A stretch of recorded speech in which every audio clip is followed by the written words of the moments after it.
So good morning guys. तो चलिए start करते हैं आज के यानी कि 13 जनवरी के इंपॉर्टेंट करंट अफेयर्स को। तो इस प्रश्न में आपसे पूछ रहे हैं कि 2025 में नवे एशियाई शीतकालीन खेल ये कहां पर होंगे। तो इसका तो उत्तर होगा चाइना में। यहां हम बात कर रहे हैं एशियन विंटर गेम्स 2025 की। जो इसका नवा संस्करण होगा ये 28 फरवरी से लेकर 9 मार्च 2025 तक होंगे। कहां पे होंगे? चीन के हार्बिन शहर में होंगे। और अभी इसका स्लोगन और शुभंकर यानी कि मैस्कॉट भी लॉन्च कर दिया गया। तो स्लोगन क्या है? Dream of winter, love among Asia. वहीं इसके दो मैस्कॉट हैं, एक है बिन बिन और दूसरा है नीनी। ये साइबेरियन टाइगर रिजर्व में पैदा हुए बाघ शावकों से प्रेरित है। मतलब बाघ के शावकों को ये रिप्रेजेंट करते हैं जिनके नाम है बिन बिन और नीनी। और इसका जो प्रतीक चिन्ह है, जो एम्बलम है, उसको भी नाम दिया गया ब्रेक थ्रू। ये भी मैंने आपको बता दिया। तो यहां से जितने भी तरह के प्रश्न बन सकते हैं वो सारे मैंने आपको लिखा दिए। कब होंगे, कहां पे होंगे, कौन सा संस्करण होगा, स्लोगन क्या होगा, मैस्कॉट के नाम क्या हैं, कितने मैस्कॉट हैं, किसको रिप्रेजेंट करते हैं, इन गेम्स का जो एम्बलम है, जो प्रतीक चिन्ह है, उसको क्या नाम दिया गया, ये सारे पॉइंट्स। अच्छा, अभी हाल ही में कुछ इंपॉर्टेंट गेम्स जो हुए हैं वो भी मैं आपको रिवाइज कराऊं। तो अभी एक तो लेटेस्ट आपको पता होगा एशियन गेम्स 2022 हुए तो 2023 में थे, लेकिन 2022 का संस्करण था। कौन से नंबर के? 19वां संस्करण था, चीन के हांगजाओ में हुए थे। उसके अलावा अभी खेलो इंडिया यूथ गेम्स जो 2000 में होंगे, छठा संस्करण, ये तमिलनाडु में होगा और उसका शुभंकर है वीरा मंगाई। उसके अलावा 2023 में जो यूथ गेम्स हुए थे वो 5वां संस्करण था, मध्य प्रदेश में हुए थे, शुभंकर था आशा, टॉप पे महाराष्ट्र रहा था। और अभी यूनिवर्सिटी गेम्स, खेलो इंडिया यूनिवर्सिटी गेम्स हुए थे 2023 में, तीसरा संस्करण था, उत्तर प्रदेश में हुए थे, शुभंकर था जीतू, टॉप पे था पंजाब यूनिवर्सिटी। वहीं नेशनल गेम्स की बात करें, ये 2024 में होंगे, जो 38 नंबर का संस्करण है उत्तराखंड में होंगे। तो 2023 में जो 37 नंबर का संस्करण था वो गोवा में हुआ था, उसमें शुभंकर था मोगा, टॉप पे रहा था महाराष्ट्र। अभी 2024 में समर ओलंपिक होंगे, पेरिस में होंगे, पेरिस फ्रांस में। और 2028 वाले summer Olympic Los Angeles America में होंगे। आपने पढ़ा भी होगा, उसमें क्रिकेट को शामिल किया जाएगा, दूसरी बार क्रिकेट ओलंपिक में शामिल होगा, स्क्वैश गेम भी उसमें शामिल होगा। और आपको याद होगा भी 2023 में आईसीसी मेंस वर्ल्ड कप हुए थे, 13वां संस्करण था, भारत में हुआ था। उप विजेता भारत ही था, विजेता ऑस्ट्रेलिया था। वहीं ICC men's T20 world cup जो 2024 में होंगे वो वेस्ट इंडीज और अमेरिका में होंगे। और अभी जो 2023 में 8वां वुमेन्स T20 वर्ल्ड कप हुआ था वो साउथ अफ्रीका में हुआ था, उसको ऑस्ट्रेलिया ने जीता था।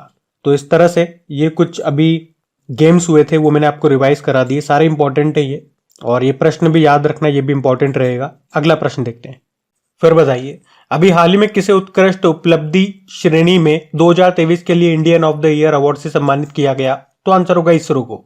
तो अभी हमारे जो केंद्रीय मंत्री हैं जितेंद्र सिंह, उन्होंने इसरो को उत्कृष्ट उपलब्धि यानी कि आउटस्टैंडिंग अचीवमेंट कैटेगरी में 2023 के लिए Indian of the year award से सम्मानित किया है। इसरो ने अंतरिक्ष के क्षेत्र में जो अभूतपूर्व काम किया है, जैसे कि जो भारत है ये चांद के दक्षिणी क्षेत्र में, दक्षिणी ध्रुव में सॉफ्ट लैंडिंग करने वाला दुनिया का पहला देश बना, यानी कि चंद्रयान 3 की हम बात कर रहे हैं। उसके अलावा आदित्य L1 ये हमारा पहला सूर्य मिशन है, जो कि अभी सफलतापूर्वक ये लैंग्वेज 1 पॉइंट पे भी पहुंच चुका है, हमने बात भी करी थी। तो इसरो की इन्हीं उपलब्धियों के लिए उसे ये सम्मान मिला है। अच्छा, आगे बढ़े उससे पहले मैं एक प्रश्न आपसे पूछ रहा हूं, इसका उत्तर करो कमेंट बॉक्स में। अभी कुछ समय पहले ही इसरो को एक और अवार्ड मिला था, आप बताओ उस अवार्ड का नाम क्या है? वैसे मैं आपको आगे बताऊंगा, लेकिन अगर आपको पता है तो कमेंट बॉक्स में टाइप करो। अब इस अवार्ड की हम बात कर ले तो ये अवार्ड कौन देता है? तो एक नेशनल टीवी चैनल है न्यूज 18, वो देता है। वो अलग अलग 7 कैटेगरीज में ये अवार्ड देता है। इस बार इस अवार्ड का ये 13वां संस्करण है। ये लिस्ट मैंने आपके सामने लगा दी है, ये देखो। इसरो को उत्कृष्ट उपलब्धि में ये अवार्ड मिला है। बाकी भी आप देख सकते हो, जैसे कि ये नाम आपने सुना होगा, रवि कन्नन का भी रेमन मैग्सेसे अवार्ड इनको मिला था।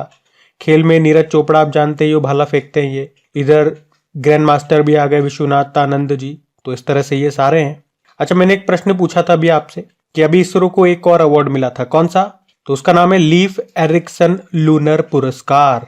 ये भी कुछ समय पहले ही हमने पढ़ा था। तो अभी इसरो को Indian of the year award मिला है उत्कृष्ट उपलब्धि श्रेणी में, ये याद रखना। अच्छा, इसी से एक प्रश्न मुझे और याद आता है। अभी हमारे जो गृह मंत्री अमित शाह, बताओ उन्होंने किसे man of the year award से सम्मानित किया था? तो आंसर होगा LP हेमंत को। बाकी बात यहाँ पे इसरो की है, तो इसरो के बारे में जानते हैं। देखो, इसरो मतलब हो गया इंडियन स्पेस रिसर्च ऑर्गेनाइजेशन, स्थापना होती है 1969 में।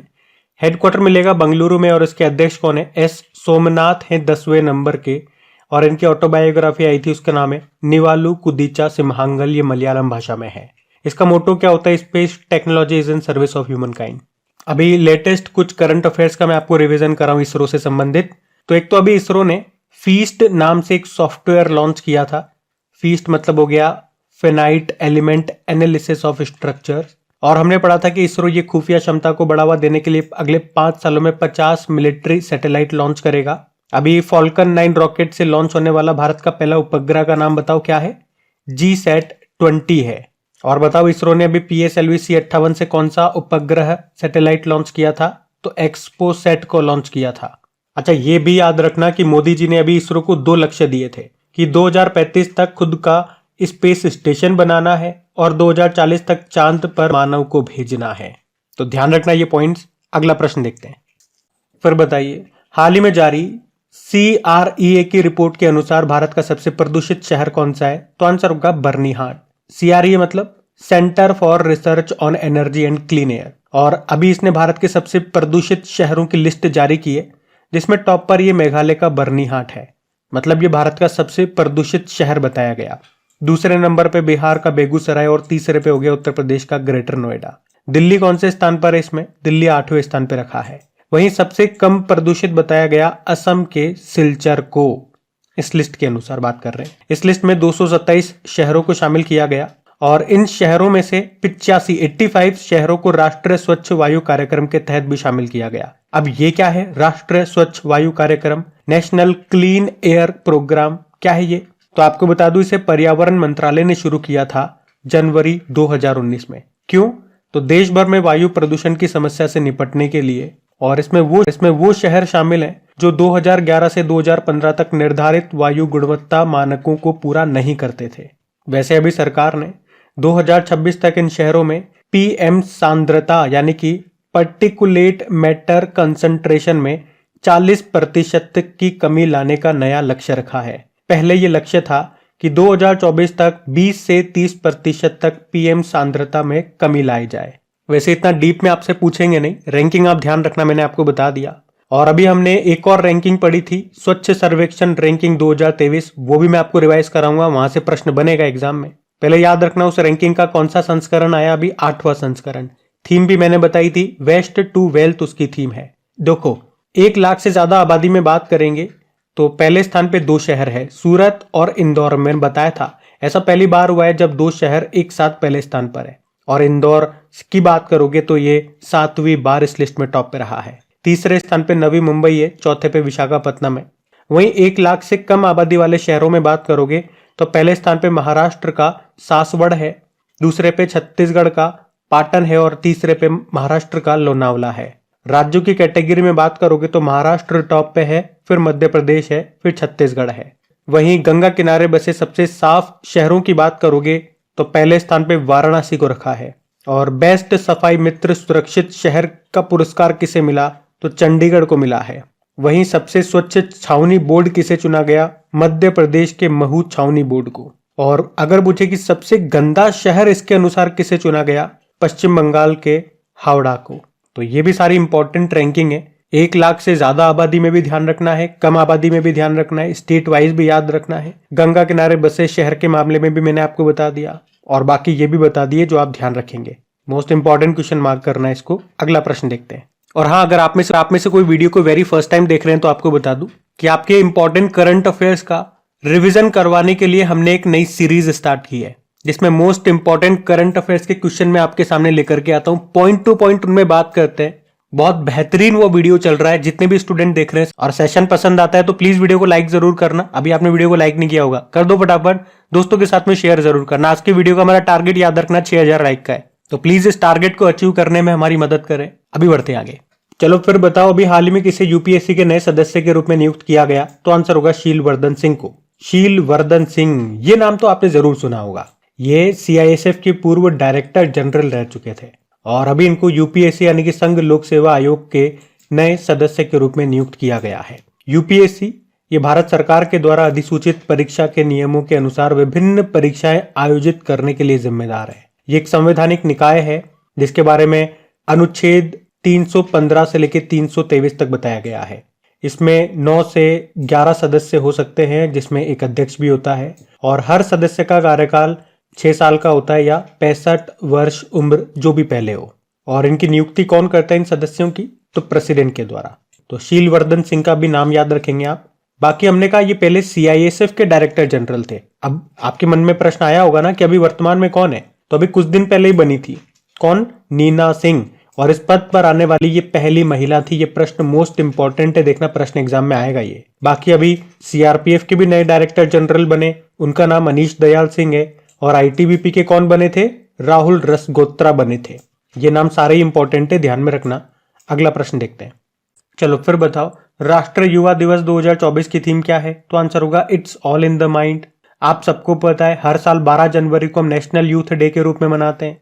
और किन की जयंती होती है? स्वामी विवेकानंद जी की जयंती। लेकिन थीम जरूर याद रखना, थीम क्या है? थीम है it's all in the mind. सब कुछ हमारे दिमाग में है। कब से मना रहे हैं इस दिन को हम? 1985 से।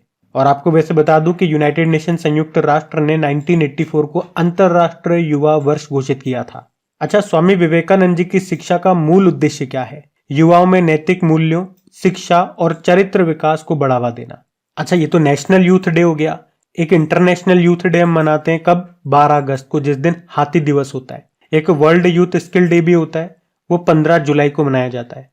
और मैंने आपको कई बार बता दिया कि खेलो इंडिया यूथ गेम्स का भी 2024 में जो 6ठा संस्करण होगा वो तमिलनाडु में होगा। शुभंकर वीर मंगाई है। और हाँ, ये जरूर याद रखना कि अभी 27वां राष्ट्रीय युवा महोत्सव का आयोजन कहां पे हुआ था? नासिक महाराष्ट्र में हुआ था। और उसका शुभंकर भी याद रखना, भारतीय विशाल गैलरी यानी कि शेकरू उसका शुभंकर है।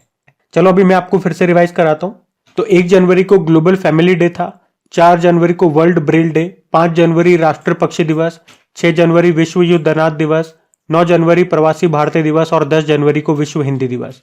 और अभी 11 जनवरी को राष्ट्रीय मानव तस्करी जागरूकता दिवस के रूप में मनाया था। ये ध्यान रखना, इंपॉर्टेंट है सारे। अगला प्रश्न देखते हैं। चलो फिर बताओ, अभी भारतीय सेना ये किस वर्ष को प्रौद्योगिकी अवशोषण वर्ष के रूप में मनाएगी? तो आंसर होगा 2024। तो भारतीय सेना वर्ष 2024 को ईयर ऑफ टेक्नोलॉजी एब्जॉर्प्शन यानी कि प्रौद्योगिकी अवशोषण वर्ष के रूप में मनाएगी।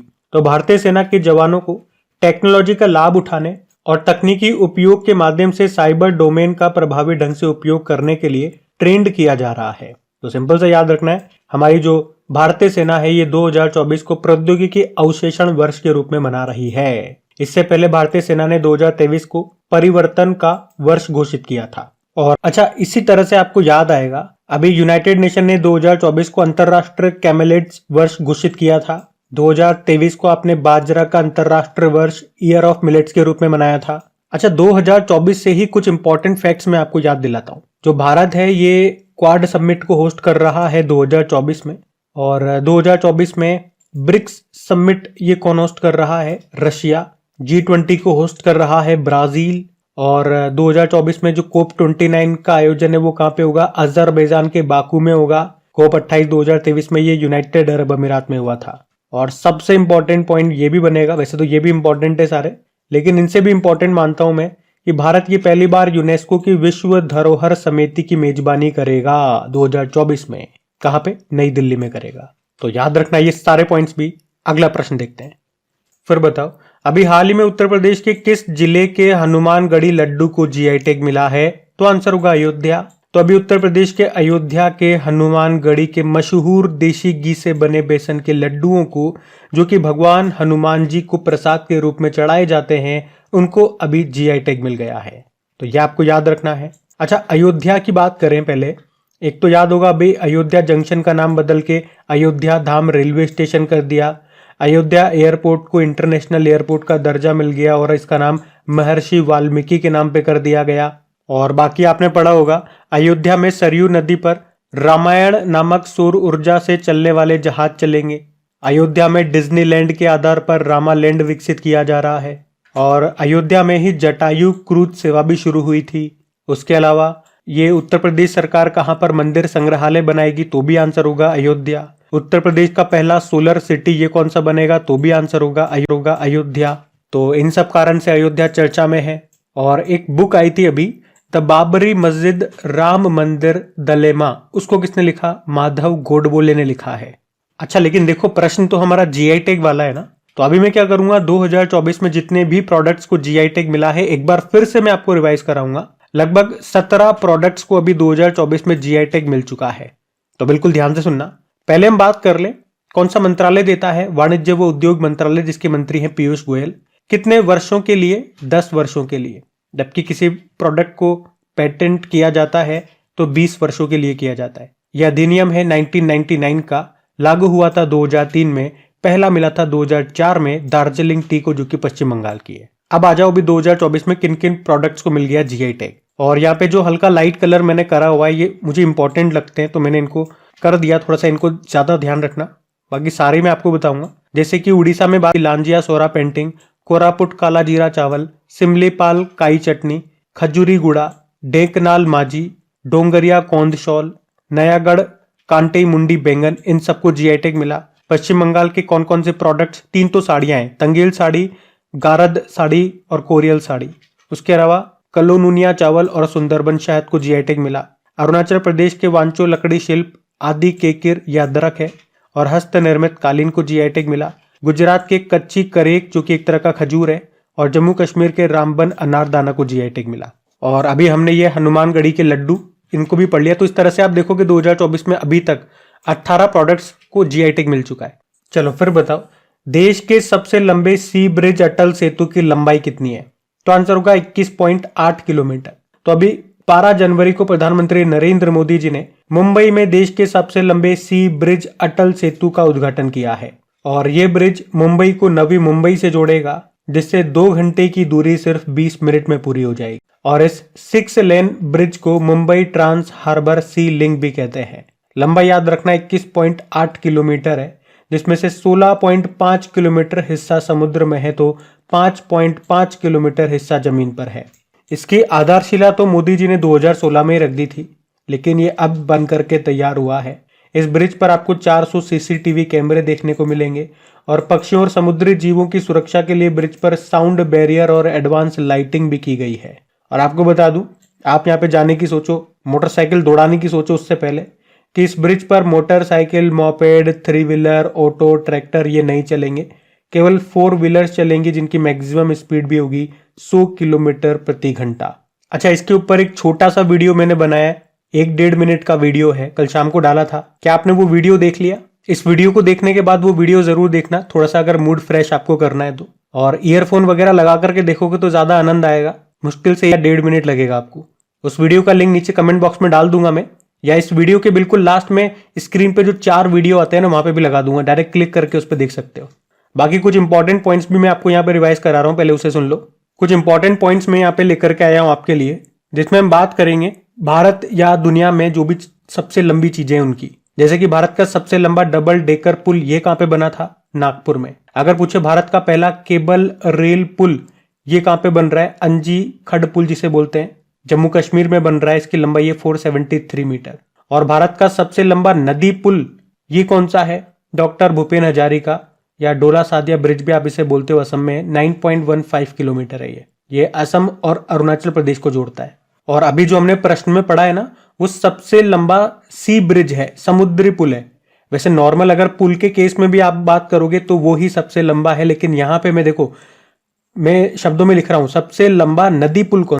अगर यहां से नदी शब्द हटा दूंगा तो मैं कहूंगा भारत का सबसे लंबा पुल, तब तो आंसर होगा अटल सेतु ही। तो ध्यान रखना, थोड़ा शब्दों पे ध्यान देना। जो अटल सेतु हमने पढ़ा है वो क्या कहलाएगा कि देश का सबसे लंबा पुल भी वही है और देश का सबसे लंबा समुद्री पुल भी वही है। बात को समझना। वहीं अगर दुनिया का सबसे लंबा कांच का पुल की बात करेंगे तो वियतनाम में बना था, जिसकी लंबाई 632 मीटर है। वो आपको वियतनाम में मिलेगा, जिसका नाम है व्हाइट ड्रैगन। दुनिया का सबसे लंबा सस्पेंशन ब्रिज आपको चेक रिपब्लिक में मिलेगा, जो कुछ समय पहले ही बना है, जिसका नाम स्काई ब्रिज 721 है। 721 मीटर इसकी लंबाई है। और भारत का सबसे बड़ा स्काई वॉक पुल बना था अभी तमिलनाडु में, जिसकी लंबाई 570 मीटर है। और दुनिया का सबसे ऊंचा ब्रिज ये बन रहा है जम्मू कश्मीर में। ये एक रेल ब्रिज है, बेसिकली चिनाब नदी के ऊपर बन रहा है। कितना ऊंचा है? 359 मीटर ऊंचा है और इसकी लंबाई है 1315 मीटर। और आप जानते हैं दुनिया का सबसे लंबा प्लेटफॉर्म रेलवे प्लेटफॉर्म कर्नाटक के हुबली रेलवे स्टेशन में मिलेगा आपको। वैसे इस स्टेशन का भी नाम बदल दिया गया, श्री सिद्ध रुदा स्वामी जी के नाम पे कर दिया गया। प्लेटफॉर्म की लंबाई की बात करेंगे 1507 मीटर है। और वैसे अभी असम का दूसरा सबसे लंबा फ्लाईओवर भी हमने पढ़ा था करंट अफेयर्स में, जिसका नाम श्रद्धांजलि है। असम के कोई स्टूडेंट्स हैं तो उनको पता होगा। तो ये भी पॉइंट्स इंपॉर्टेंट है, बड़ी मेहनत से आपके लिए ढूंढ के लाया हूं, उनको ध्यान में रखना। अगला प्रश्न देखते हैं। चलो फिर बताओ, हाल ही में असॉल्ट राइफल उग्रम का निर्माण किसने किया? तो आंसर होगा डीआरडीओ ने। तो उग्रम ये क्या है? तो ये एक असॉल्ट राइफल है। किसने बनाया? डीआरडीओ ने। ये पूरी तरह से स्वदेशी है। इसकी रेंज कितनी है? 500 मीटर है और 20 राउंड की मैगजीन इसमें लगी हुई है। अच्छा, इसी तरह से कुछ नाम मैं आपके सामने लेकर के आ रहा हूं जो आपके न्यूज में रहे थे, तो उसमें से आप देखना आपको कौन कौन से याद है। जैसे कि निराक्षी आपको याद होगा, ये एक पनडुब्बी है जो पानी के नीचे बारूदी सुरंगों का पता लगाएगी। लीसा क्या है? उड़ीसा ने भारत की पहली क्षेत्रीय एआई न्यूज एंकर बनाई थी, लीसा नाम है। प्रबल क्या है? भारत की पहली लंबी दूरी की रिवॉल्वर है जिसका निर्माण हुआ था कानपुर फैक्ट्री में। नभ मित्र, इसरो ने एक डिवाइस बनाया था जिसका उद्देश्य है मछुआरों की सुरक्षा बढ़ाना। जेप्टो याद है 2023 का भारत का पहला यूनिकॉर्न बना था। और विभव क्या है? भारतीय सेना में शामिल स्वदेशी निर्मित स्वनिष्क्रिय ये एंटी टैंक माइंस है, मतलब बख्तर बंद वाहनों को भी ये नष्ट कर देगा। इसका निर्माण भी डीआरडीओ ने किया था। जिलेंडिया नाम सुना होगा, यह 8वां महाद्वीप है हमारा, न्यूजीलैंड इसी का हिस्सा है। मतलब आप देख रहे हो यहाँ पे वन वर्ड इस तरह से नाम आपके न्यूज में रहे थे, तो एकदम से आपसे पूछा जा सकता है कि भैया ये बताओ ये क्या है, ये नाम आपने सुना होगा, तो आपको कुछ ही शब्दों में उसको एक्सप्लेन करना है कि ये है क्या। तो इतने सारे ये नाम मैं आपके सामने लेकर के आया हूं जो भी इंपॉर्टेंट लगे मुझे। एक हाइकून आपने सुना होगा, ताइवान ने अपनी पहली पनडुब्बी का अनावरण किया था, हाइकून नाम रखा था। और अरुधरा क्या है? मध्यम शक्ति रडार है, भारत इलेक्ट्रॉनिक्स लिमिटेड ने इसको बनाया था भारतीय वायुसेना के लिए। और शिव शक्ति मैं आपसे पूछूं ये शिव शक्ति क्या है? चलो ये आपके लिए होमवर्क प्रश्न हो गया, इसे कुछ ही शब्दों में एक्सप्लेन करूं कि शिव शक्ति क्या है। हम अगला प्रश्न देखते हैं। अब बात यहाँ पे डीआरडीओ की है तो इसको भी देखते हैं। डीआरडीओ मतलब defence research and development organisation, स्थापना होती है 1958 में। नई दिल्ली में मुख्यालय है, चेयरमैन कौन है? समीर वी कामत है। और मोटो है strength origin is in knowledge, यानी कि बलस्य मूलम विज्ञानम। और डीआरडीओ दिवस हम मनाते हैं हर साल 1 जनवरी को। फिर बताइए, हमारी जो वित्त मंत्री निर्मला सीतारमण जी, उनके अनुसार $5 ट्रिलियन की अर्थव्यवस्था तक पहुंचने का भारत का लक्ष्य क्या है? तो आंसर होगा वित्त वर्ष 2028। आपको याद होगा अभी गुजरात के गांधीनगर में वाइब्रेंट गुजरात ग्लोबल समिट 2024 हुआ था, जो कि इसका 10वां संस्करण था, जिसकी थीम क्या थी? Gateway to the future. और उसमें चीफ गेस्ट कौन थे? यूनाइटेड अरब अमीरात के प्रेसिडेंट और किंग शेख मोहम्मद बिन जायद अल नहयान। तो वहीं पे हमारी फाइनेंस मिनिस्टर निर्मला सीतारमण जी ने कहा कि वित्त वर्ष 2027-28 तक भारत $5 ट्रिलियन की इकोनॉमी के साथ दुनिया की तीसरी सबसे बड़ी अर्थव्यवस्था होगा। और 2047 तक भारत $30 ट्रिलियन जीडीपी के साथ विकसित अर्थव्यवस्था बन जाएगा। फिलहाल भारत की अर्थव्यवस्था की बात करेंगे तो $3.4 ट्रिलियन की है और अमेरिका, चाइना, जापान और जर्मनी के बाद 5वीं सबसे बड़ी अर्थव्यवस्था है। वहां पे उन्होंने ये भी कहा कि 2047 तक भारत के विकसित अर्थव्यवस्था बनने की राह में गुजरात ये भारत का इंजन के तौर पर काम करेगा, क्योंकि देश की जीडीपी में गुजरात का योगदान 8.5% है। तो गाइज ये था आज का आपका करंट अफेयर्स का सेशन। पसंद आए तो वीडियो को प्लीज लाइक जरूर करना, अगर अभी भी नहीं करा दो, क्योंकि अब सेशन एंड हो चुका है। और दोस्तों के साथ में शेयर जरूर करना। क्विज और पीडीएफ आपको मिल जाएगी क्रिक एग्जाम एप्लीकेशन में, जिसका लिंक डिस्क्रिप्शन बॉक्स में है। तो चलो अभी कल के करंट अफेयर्स का क्विक रिवीजन करते हैं और सेशन एंड करते हैं। तो पहला प्रश्न पूछा था कि अभी स्वच्छ सर्वेक्षण रैंकिंग में पहले स्थान पे कौन है? तो आंसर होगा इंदौर और सूरत है। फिर पूछा है कि भारतीय नौसेना मिलन अभ्यास का आयोजन कहां पे करेगी? विशाखापत्तनम में। और यूनाइटेड कप 2024 को किसने जीता? जर्मनी ने जीता। राष्ट्रीय मानव तस्करी जागरूकता दिवस मनाया आपने 11 जनवरी को। अभी कौन सा आईआईटी श्रीलंका में अपना नया परिसर स्थापित करेगा? आईआईटी मद्रास। फिर 27वां राष्ट्रीय युवा महोत्सव का आयोजन कहां पे हुआ? नासिक में। भूटान के प्रधानमंत्री बन गए शेरिंग टोब्गे। और 10वें वाइब्रेंट गुजरात ग्लोबल समिट में चीफ गेस्ट कौन रहे? शेख मोहम्मद बिन जायद अल नहयान। किस राज्य सरकार ने रामलला दर्शन योजना शुरू की? छत्तीसगढ़। और आखिरी प्रश्न था कि देश की पहली 100% इलेक्ट्रिक बाइक टैक्सी सेवा जिसका नाम है बायू, उसको शुरू किया असम सरकार ने। अभी कल का होमवर्क प्रश्न देखते हैं और सेशन एंड करते हैं। तो कल की वीडियो में आपसे पूछा कि डीजी यात्रा सुविधा प्राप्त करने वाला उत्तर पूर्व का पहला हवाई अड्डा कौन सा बना? तो आंसर होगा गोपीनाथ बारदोलाई एयरपोर्ट। आप सभी ने प्रश्न का बिल्कुल सही उत्तर दिया। अब ये रहा आज का आपका होमवर्क प्रश्न।